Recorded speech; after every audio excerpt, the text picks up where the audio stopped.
introducing BladeX furnace. About this unit, as an installer for 28 years, there are few points that I have to make it out. When I see something when it comes out of the box like this, there's a lot of thought behind it. So on the exhaust part, inducer fan, they put some cap on it, so you can eliminate the chance of accidentally drop a screw. So I'll start to open up the unit to see what's inside.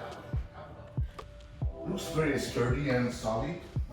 Some of the unit, when you open up the service door, become like a wobble. So we're gonna try this one together. Some of the units, when you see the manual, it says do not remove most panel unless it's installed first and cut.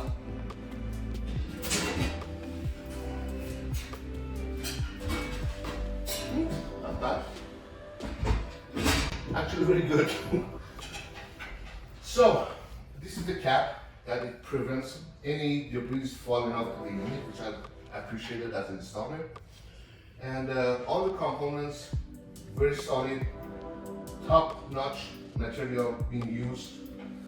On the secondary heat exchanger, you have a clear trace, so down the road you can observe what's going on inside. So it's easy to find if something clogged the secondary heat exchanger or not. And extra components, strap, cap, and all the gadget you need to install it either horizontally or vertically. One thing I liked about this unit is that this component,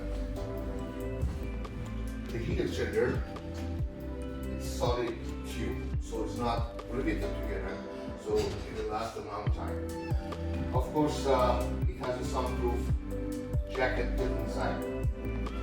And one thing I liked about this unit was this component.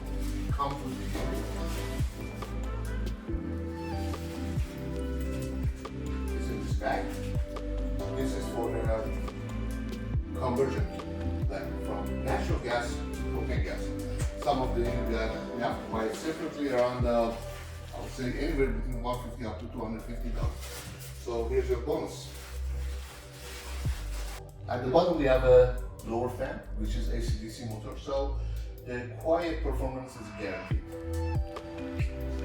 And of course, on this section, the main board compared to the others, you have to struggle even to see the board properly, not to mention to find the right dimension for your wire. So it's well put at the right spot, higher than normal, so it's easy to wire it properly.